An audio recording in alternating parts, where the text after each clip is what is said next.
नमस्कार, आज दिन भर की बड़ी खबरों में आपका स्वागत है। मैं हूं सुमन। आज के इस बुलेटिन में हम बात करेंगे देश दुनिया की तमाम टॉप ट्रेंडिंग हेडलाइंस की। पीएम खुद को देवता समझते हैं। हिमाचल में प्रियंका गांधी बोली कि 100 करोड़ देकर विधायकों को खरीदने वाले धर्म की बात करते हैं, सोचते हैं कि उन्हें धर्म के नाम पर वोट मिल जाएगा।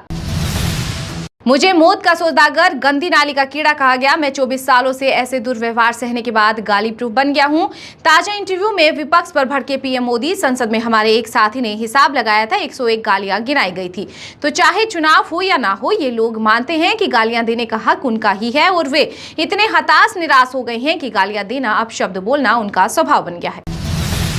सुप्रीम कोर्ट से लगा केजरीवाल को झटका। 7 दिन अंतरिम जमानत बढ़ाने की याचिका पर तुरंत सुनवाई से किया गया इनकार। कोर्ट ने कहा कि इस पर फैसला सीजीआई लेंगे।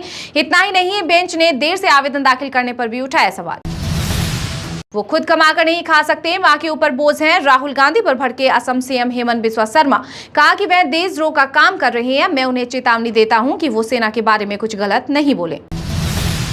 उत्तर प्रदेश के डिप्टी सीएम ब्रजेश पाठक ने बोला, राहुल गांधी बच्चों की तरह हरकतें करते हैं। राज्य और देश के लोग समझ चुके हैं कि राहुल गांधी के पास ना तो नीति है और ना ही एजेंडा। वो सिर्फ पॉलिटिकल टूरिज्म पर यूपी आते हैं। सावरकर पर टिप्पणी कर बुरे फंसे राहुल गांधी। पुलिस ने अदालत में दायर की रिपोर्ट, कहा कि शिकायत में है सच्चाई। राहुल गांधी ने लंदन में दिए गए एक इंटरव्यू के दौरान सावरकर को लेकर एक टिप्पणी की थी। 4 जून के बाद इंडिया अलायंस के अंदर ही अंदर खूब लठ बजने वाले हैं। बीजेपी नेता मनोज तिवारी ने कहा कि 2024 के चुनाव के बाद राहुल गांधी जी अगले 24 साल तक कुछ भी सोचने के लायक नहीं रहेंगे। सोने चांदी की कीमतों में फिर मिली बढ़त देखने को। 10 ग्राम सोना 72,336 का हुआ, तो वहीं चांदी बाढ़ में 1000 रुपए के पार निकली। हरियाणा में जिस सीट पर मोदी राहुल आए, वहां सबसे कम हुई वोटिंग। योगी प्रियंका जहां पहुंचे, वोटिंग में वह सीट टॉपर। हिसार गुरुग्राम से दूर रहे दिग्गज, यानी कि पिछली बार के मुकाबले इस बार 5.54% पोलिंग कम।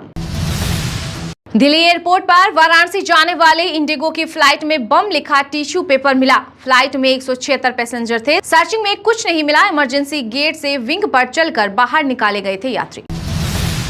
भारतीय मौसम विभाग ने 2 दिन हीट वेव का जताया अनुमान। राजस्थान के फलोदी में पारा 49.4 डिग्री लगातार तीसरे दिन भी देश में सबसे गर्म रहा। झांसी में 132 साल बाद सबसे ज्यादा गर्म। विपक्षी गठबंधन इंडिया ब्लॉक की 6ठी बैठक 1 जून को संभव। पश्चिम बंगाल की सीएम ममता बनर्जी शामिल नहीं होंगी। बोली कि मेरे घर में चुनाव है, साइक्लोन रिलीफ का भी देखना होगा। नौपता मौसम की बेरुखी से अयोध्या में बालक राम की सेवा में किया गया बदलाव। कूलर नहीं, अब एसी की हवा लेंगे भगवान। हल्के सूती कपड़े पहनाए गए। लस्सी और रसीले फलों का भोग लगेगा। डेरा सच्चा सौदा के प्रमुख गुरमीत राम रहीम, डेरा मैनेजर रणजीत हत्याकांड में बरी। हाई कोर्ट ने सीबीआई जांच का फैसला किया रद्द। पत्रकार हत्याकांड और साध्वी रेप के केस में जेल में रहेगा। लोकसभा चुनाव के बाद सीएम पद से हटाए जाने पर सीएम योगी ने दिया जवाब। कहा कि विपक्ष के पास अब कोई मुद्दा नहीं बचा, वह आपस में बांटने की रणनीति कर रहा है। वैसे भी उन्होंने हमेशा विभाजन ही किया है।